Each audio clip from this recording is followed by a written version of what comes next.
시대적인 상황을 조금 말씀을 드려보면 우리가 그동안에 쭉 좀 보아왔던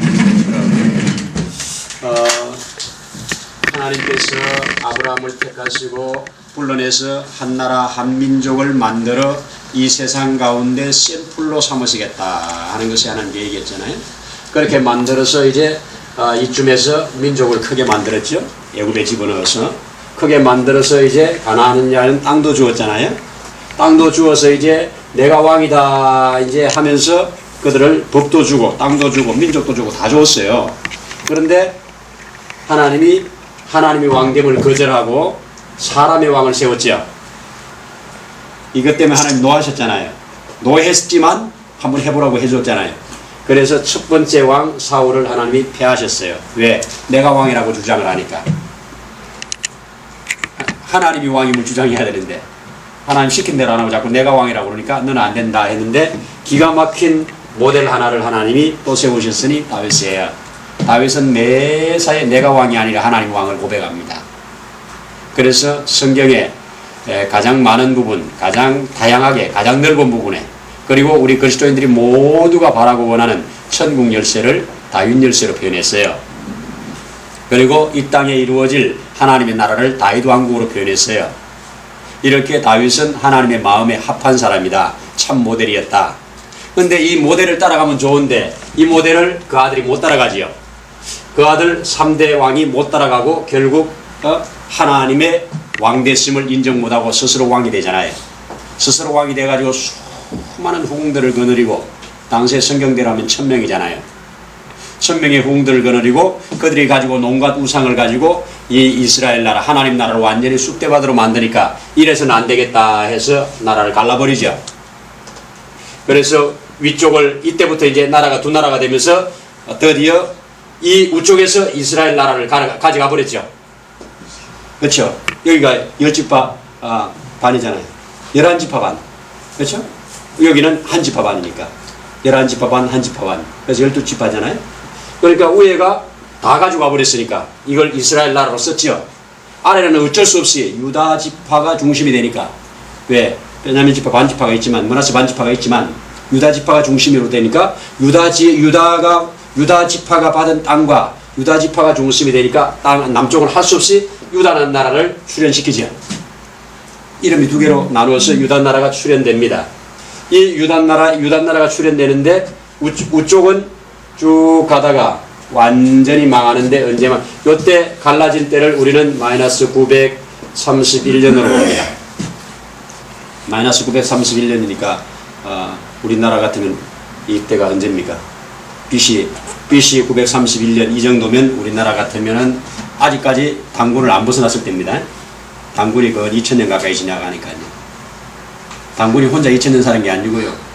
단군이 38대인가까지 그 2000년을 유지하니까 아직까지 단군 시대 때입니다. 이렇게 내려가다가 이제 931년도에 마이너스 930 맞습니다.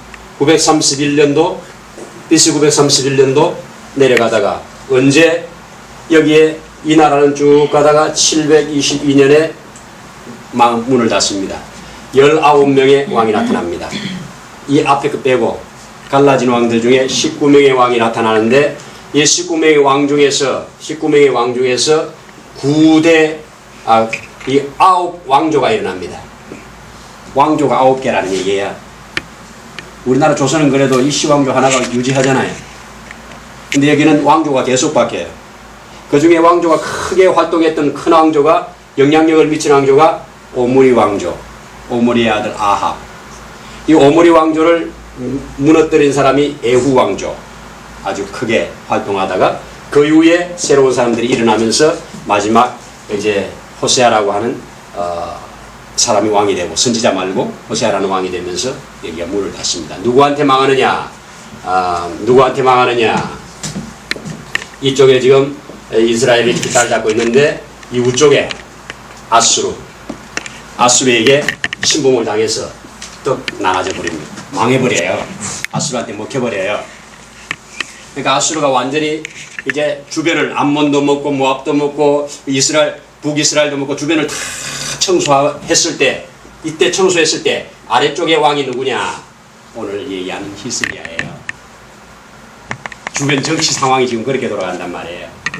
이 히스기야, 이때 망할 때 이때 활동한 이 히스기야 왕이 성경에 너무너무 중요한 자리를 잡고 있어요. 열왕기상 18장, 19장, 20장 3장을 히스기야 한 사람 얘기해요. 오늘 읽은 이 역대하에서는 역대하 29, 30, 31, 32장까지 넉 장이나 자그마치 엄청난 양을 히스기야 한 사람에게 할애를 해요. 그리고 이사야가 이 히스기야 시대 때 활동했거든요. 이제 히스기야 우시야가 죽고 이제 히스기야 번성할 때 이때 북왕국이 망하는 걸 다 봤잖아요. 북왕국이 왜 망하는 걸 다 알잖아요. 선지자니까. 그래가지고 남왕국은 어쨌든 북왕국처럼 안 망하기 위해서 하나님이 히스기야를 통해서 계속 깨우는 작업을 하시잖아요. 그래서 이 히스기야 있을 때 이사야가 결정적인 이 영적인 파워를 히스기야가 가지고 있고 그때 같이 활동한 사람이 미가라는 선지자예요. 같이 이렇게 활동을 하면서 어쨌든 이 나라가 안 망하도록 계속 기도하면서 나라를 붙들고 있는 거예요. 그런데 지금 우쪽에 아수리에 비하면 이거는 완전히 풍전등화지요. 이제 북쪽으로 완전히 먹고 남쪽도 먹으려고 지금 18만 5천이라는 대군을 거느리고 내려온 거예요. 내려오기 전에 오늘 사건이에요. 히스기야가 왕이 되고 나서 저 북왕국은 망하지만 이 나라에서 어떻게 하면 하나님이 왕 되심을 인정할까? 그래가지고 온 백성들 모일 만한 사람 모아놓고 하나님 앞에 큰 제사를 드리면서 내가 왕이 아니라 저분이 왕됨을 인정해요. 하나님 엄청 기뻐하셔요. 그리고 거기에 뭐 몇천 마리를 잡았다 몇백 마리를 잡았다 막 엄청난 재물들을 잡아서 하나님께 예배를 드려요. 이 예배를 하나님 보시고 백성에 안정을 주고 즐거움을 주고 큰 평을 줬다 그 얘기야. 그렇게 해가지고 정말 하나님이 기뻐 받으실 만한 일을 했어요. 배후에 누가 있었겠다? 히스기야 배후에 누가 있었다? 이사야가 있었다는 거죠. 그 이사야가 그렇게 이제 바치고 영적으로 바치고 정신적인 걸 이끌고 이 히스기야가 앞에서 그렇게 하니까 종교 개혁이 일어난 거예요. 또 왜 시대적으로 우측이 망하는 걸 지금 봤잖아요. 이렇게 살다가 우리도 같이 망한다는 시대적인 상황도 있지 않습니까? 이런저런 상황이 뭉쳐져 가지고 이 아래쪽 나라는 대부흥이 일어났어요. 이 대부흥이 일어나면 하나님은 반드시 뭘 합니까? 시험을 하시죠. 개인이나 가정이나 민족이나 큰 축복을 주고 나면, 큰 평화를 주고 나면 이 축복을 계속 유지할 건가 안 할 건가 흔들어 보세요. 겉으로 보면 사단이 하는 것 같지만 하나님이 하시는 거예요. 그런데 이 흔드는데 지금 누구를 통해 흔드느냐? 아수르를 통해 흔들어야 되겠죠. 그래서 아수르 쪽에서 엄청난 군사, 당시에 18만 5천 명, 당시에 유대 나라, 지금 남북한 다 이스라엘 다 합쳐도 조금밖에 안 되는데 그 유대 지역 그림 보면 조그만해요. 그 조그만 그 지역 하나를 놓고 18만 5천 명이 지금 내려와가지고 떼거지로 내려와가지고 완전히 인해 전술로 끝내버리려고 내려온 거예요. 내려와가지고 참 성경 보면 참 희한해요. 왔으면 먹으면 되지. 먹여놓고 지금 꼭 쥐가 고양이한테 잡혔을 때 앞에 놓고 계속 고양이가 갖고 놀잖아요. 고양이 이리 놓고 저리 놓고 막 갖고 놀다가 나중에 잡아먹잖아요. 이런 것처럼 딱 그 앞에 갖다 놓고 그냥 자꾸 갖고 노는 거예요. 너희 하나님 살아계신다고 웃기지 마. 북쪽도 다 망했잖아. 어? 너희 신은 우리 신보다 약해. 이러면서 뭐 너희가 너희 하나님께 기도한다고 기도해봐 되나? 이러면서 자꾸 공갈하고 문서로 공갈하고 그러면 또 히브리 말을 배워가지고 히브리 말로 막 공갈하고 하니까 백성들이 점점 두렵잖아요. 이런 기가 막힌 절대절명의 상황 속에 히스기야가 기도합니다. 내가 왕이 아니라 이 나라 왕은 당신이니까 당신이 좀 해결해 주셔야 되겠습니다. 하나님이 고대하던 바잖아요. 기다리던 바잖아요. 이렇게 이 기다리던 이 소식을 들으시고 하나님이 이사야에게 야, 쟤 내 마음에 맞는다. 가서 말해주라. 뭘요? 이 나라를 내가 보호해주고 저 18만 5천 명은 내가 처리해줄게. 저 18만 5천 명을 데리고 와가지고 나를 모욕하고 나를 거역하는 저놈 내가 본때 보여줄게. 고향으로 돌아가서 아들한테 죽게 만들고 또 여기에 18만 5천 명 내가 다 처리해 줄 테니까 걱정하지 마라. 히스기야가 이 말 듣고 얼마나 좋았겠어요. 역시 하나님이 위대하시다고 큰 찬양과 경배를 드렸어요. 얼마나 감사해요. 그런데 그 말대로 정말 그날 밤에 하늘에 사자 하나를 보내니 그가 와가지고 18만 5천 명을 싹 처리해버렸어요. 아침에 싹 시체밖에 없어요. 보이는 게. 그리고 그놈은 대장은 사내립 대장은 그냥 이상한 풍문이 들려가지고 그냥 쫓아가가지고 고향 땅에 가가지고 자기 신 앞에 가서 기도하다가 아들이 와서 쿡 찔러 죽이고 당신은 가세요. 이제 내가 왕 됐고 이렇게 끝났어요. 이 계기로 아수르 이 그 당시에 엄청난 태권을 가지고 애국보다 지금 어마어마한 세력을 가지고 전부 주변을 다 흡수하던 이 나라가 이 유다목으로 왔다가 유다한테 독약 먹고 깨진 거예요. 이때 아수르는 힘을 팍 잃고 새로운 숨어있던 아래쪽에 약간 중간 쪽에 숨어있던 바벨론이라고 아시죠? 옛날 바벨론 숨어있다가 이때 이 약해진 틈을 통해서 아수르를 접수해버립니다. 그래서 역사의 아수르는 끝나버려요. 아수르의 망함이 누구 손에 있었다? 유다에 있었다. 유다의 배후에는 누가 있었다? 하나님이 있었다.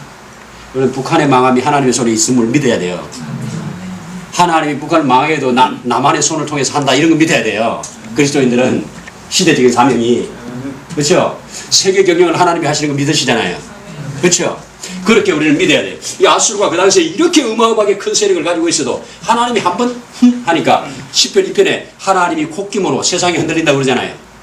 그래서 하나님의 콧김으로 인해서 아수르가 그냥 날아가 버린 거예요. 18만 5천명을 한꺼번에 다 잃어버렸으니까 뭐 힘이 없잖아요. 이제 끝난 거예요. 여러분 이 조그만 요 유다 나라가 이 어마어마한 세계 판도로 바꿨다는 사실. 요 조그만 대한민국이 하나님의 마음에만 합하면 전 세계 판도를 바꿀 수 있다. 아멘. 이게 우리 예수 믿는 사람들의 적어도 비전 아니에요? 왜? 시편 33편 12절에 여호와를 자기 하나님으로 삼은 그 백성은 복이 있도다. 저는 여호와께서 빼내신 기업이라고 그렇게 말을 했으니 우리가 여호와를 자기 하나님으로 삼는 나라가 됐으면 하나님 이렇게 쓸 거 아니에요. 근데 여기에 우리가 정말 중요한 게 뭐라고요? 하나님의 사람들의 바른 메시지, 하나님의 사람들의 바른 깨어있는 거, 이런 것들이 정치인들을, 경제인들을 깨워서 하나님이 왕됨을 고백해야 돼요. 이거 하라고 하나님 이런 성경 보여준 거예요. 그러면 큰 기쁨이 있고 큰 즐거움이 더해진단 말이에요. 모두가 좋은 거예요. 35개 나라 중에서 행복지수, 요번에 OECD 가입한 35개 나라 중에서 행복지수 우리나라 32등, 뒤에 셋밖에 없는 거 신문에 나왔더만요. 세상에 이렇게 잘 사는데 왜 행복지수가 그렇게 낮은지 모르겠어요. 나한테 물어봤으면 최고라고 그럴 텐데. 이야. 자, 어쨌든 히스기야가 있었고, 히스기야 배후에 누가 있었다? 이사야가 있었다. 미가야가 있었다. 하나님의 사람들 끼어 있었다. 그런데 이제 여기서 두 번째 시험이 또 와요. 한 번 시험 통과했으면 됐는데 하나님 또 한 번 더 흔들어 보셔요. 그 한 번 더 흔들어 보셨는데 그 흔든 게 뭐였어요? 개인적인 질병이잖아요. 하나님이 히스기야한테 이상한 병을 하나 줘가지고 갑자기 오늘 밤에 죽을 테니까 정리하라 이거예요. 얼마나 기가 막힙니까? 오늘 밤에 내 죽을 테니까 이제 인생 정리하라는 거예요. 자식도 하나 없어요. 성경 말씀이 깨지는 순간이에요 지금. 왜? 야곱의 등불이 안 꺼진다고 그랬잖아요. 근데 자기 대에 지금 끊기게 생겼으니까 하나님 말씀이 깨지는 순간이라고요. 어마어마한 언약이 깨지는 순간이라고요. 정신이 팍 나가지고 모든 왕이고 뭐 전부 다 옷 다 벗어놓고 그냥 배옷 하나 입고 하나님의 성전을 들어가서 벽을 향해서 간절하게 하나님이 생명 한번 연장해달라고 또 기도로 도전하지요. 그 말은 무슨 말이에요? 내가 내 생명의 주인이 아니라 당신의 손에 내 생명이 있다는 거 아니에요. 이래가지고 하나님께 간절히 기도했더니 지금 죽음을 선고하고 돌아가는 히스기야한테 이사야에게 야, 쟤 또 내 마음에 합한 짓 한다. 가서 알려줘라. 뭐라고요? 15년 연장시켜주고 그래라. 그래서 죽지 않는답니다. 15년 더 산답니다. 할렐루야. 아멘. 1차, 2차 다 통과했죠? 1차, 2차 다 통과했으면 너무 좋은데 3차 시험이 또 왔어요. 하나님 질기다 이러지 마시고 주님 앞에 갈 때까지 섬겨야 돼요. 지구촌에 안전방 없습니다. 내 인생 안전방 없습니다. 그러니까 우리 살아가는데 나는 믿음이 있으니까, 나는 성경으로 무장됐으니까 나는 절대 안전해 이런 말 하면 안 돼요. 언제 우리에게 어떤 시련이 날지 몰라요. 그러니까 선줄로 생각하면 다 넘어질까 조심하라고 그러잖아요. 이렇게 지금 닥쳐온 거는 뭡니까? 이번에는 이제 어려움이 아니에요. 아주 좋은 걸로 갖다 놨어요. 좋은 게 잘 넘어져요. 어려운 거는 싸워서 이기는데 좋은 게 넘어지는 거예요. 좋은 게 뭐냐? 이제 이 엄청난 아수르가 망하는 일에 공헌을 세웠죠. 바벨론이 등장하는 일에 참 고맙잖아요. 그리고 이 죽을 벽에서 살았잖아요. 지금 막 은혜가 충만한 거예요. 이 충만한 은혜 속에 바벨론에서 사신을 보내잖아요. 무슨 사신이에요? 바깥으로는 축하 사신이죠. 이런 큰일을 했으니까 축하 사절단을 보냈는데 속으로는 뭐예요? 저것들이 내부에 뭐가 있었나 하는 정탐이죠. 사절단이 들어왔을 때 그때 어떻게 했습니까? 자기의 좋은 것들 다 열어가지고 내게 하는 이러한 영광이 있다고 영광을 다 드러냈잖아요. 이 드러내는 영광을 그들이 바라보고 와, 이 보물들이 엄청나니까 옛날에 솔로몬이 모아놓은 보물이 어마어마하잖아요. 그리고 뭐 성전에 이런 것도 보이니까 입이 다 무너지지 않잖아요. 그러면서 가서 보고 그들 마음속에 저거 언젠가는 우리가 뺏어갈 거야. 그러면서 마음의 다짐을 하고 가서 보고를 하잖아요. 그 위에 저들이 그거 뺏어가려고 침범해서 망한 거예요. 이사야가 뭐라고 그럽니까? 어찌하여 그리하였나이까. 적어도 저들이 왔을 때 1차 승리한 거, 2차 승리한 거, 이 승리한 것들을 가지고 내가 아니라 봤지? 아수르 깨지는 거 봤지? 봤지? 나 죽으려고 그러다는 거 들었지? 내가 아니야. 까부지 마. 너희도 까부면 한 방에 가. 우리 배후에는 이런 분이 계셔야 돼. 이러면서 하나님에 대한 간증을 하면서 하나님을 찬양하는 이런 모습으로 또 하나님 앞에 합격을 한번 받았으면 정말 좋을 건데 자기가 이제 왕된 것처럼 드러난 거예요. 거기서 뭐냐? 내가 기도했더니 하나님이 응답했다는 식이에요. 우리가 빠지기 너무 쉬운 함정이에요. 예수 믿고 축복받은 사람들이 내가 이렇게 기도했더니 내게 이렇게 주셨다고 하는 함정이에요. 기도했으면 그 힘 역시 하나님 거고요. 그 환경 역시 하나님 거고요. 기도할 수밖에 없도록 몰아준 거 감사해야 되고요. 나는 어쩔 수 없이 한 거지 뭐 하고 싶어 기도했나요? 하자 없이 기도했지. 안 그래요? 응답 보면 다 그래요. 그러니까 오직 자랑할 것 있으면 그분밖에 없고요. 오직 드러낼 것 있으면 그분밖에 없고요. 그래서 그분이 나의 왕되심을 인정하고 그분이 나의 주되심을 인정하고 그분의 뜻이라면 뭐든지 따라가겠습니다. 이렇게 나가는 신앙생활 하는 사람들이 곳곳에 생겨날 때 큰 기쁨, 큰 일학이 있다. 이게 지금 가르쳐주는 겁니다. 여러분, 왜 이사야가 히스기야를 예언서에다가 이사야가 그렇게 많은 예언을 하는데요. 뭐 나라들, 큰 나라들 간단하게 처리하잖아요. 무슨 애굽에 관한 경고라, 모압에 관한 경고라, 암몬에 관한 경고라, 무슨 두로에 관한 경고라 간단하게 처리하는데 세상에 히스기야 한 사람 얘기는 넉 장이나 할애를 한다니까. 다른 성경까지 포함하면 11장이나 할애를 한다니까요. 어마어마한 이 사건. 여러분 눈여겨 한번 보셔야 돼요. 성경에 분량이 많다는 것은 그만한 뭐가 이유가 있는 거죠. 히스기야는 오늘을 마지막 시대를 살아가는 게 지금 마지막 시대였잖아요. 우회가 망했잖아요. 지금 언제만 망할지 모르잖아요. 이 시대를 백성들을 깨워서 정말 하나님 앞으로 이끌어가는 개혁자예요. 예, 그런 모습을 가지고 살다가 결국 망하는 근거를 탁 주시고 가버렸어요. 자기 세대는 큰 복을 받았을지라도 망할 수밖에 없는 것을 근거를 남기고 가버리면 이게 비극이잖아요. 저와 여러분들 잘 깨닫고 그러다가 결국 또 쭉쭉쭉 몇 명 내려가다가 마지막에 가가지고 기가 막히게 그 자손 중에 시드기야라고 하는 이 사람이 바벨론의 왕에게 눈이 뽑히고 그리고 묶여서 쇠사슬에 묶여서 발과 발을 다 사슬에 묶여서 기가 막히게 끌려가면서 자기 보는 눈앞에서 자식들이 죽는 끔찍한 일을 당하면서 1차, 2차, 3차에 걸쳐서 완전히 유대인이 문을 닫으니 여기까지가 고야 끝이더라. 그래도 하나님은 참 이 마지막 시대에 말락이라고 하는 사람을 하나 딱 불러가지고 믿음을 주어서 하나님이 이렇게 포기하지 아니하시고 새로운 세계를 다시 열 것이다. 엘리야가 올 거다. 어려운 태양이 떠오를 거다. 그러니 그때를 기다리자. 그러면서 던져놓고 문을 닫았으니 그 암흑기가 400년이더라. 이걸 우리는 중간사라고 부른다. 그런 이후에 여기에 탁 떠오른 그분이 새끼 태양이 하나 떠서 큰 태양 올 걸 맞이해서 선포한 사람이 요한이 진짜 태양이 뜨신 분이 예수입니다. 이래서 신약을 납니다. 제가 여러분 큰 기쁨 큰 즐거움이 있길 원하면 그분을 인정하는 겁니다. 나를 앞세우는 게 아닙니다. 히스기야가 이거 할 때까지는 정말 좋았어요. 이거 잘할 때는 그 앞에 아무리 큰 군대도 문제가 안 돼요. 자기의 죽음까지도 문제가 안 돼요. 죽어도 죽는 살아도 죽는 그럴 때 주님은 가장 좋은 것을 응답하셔서 정말 찬양을 받으셨어요. 이런 은혜가 우리 모두에게 있기를 축원합니다. 아멘. 기도합시다.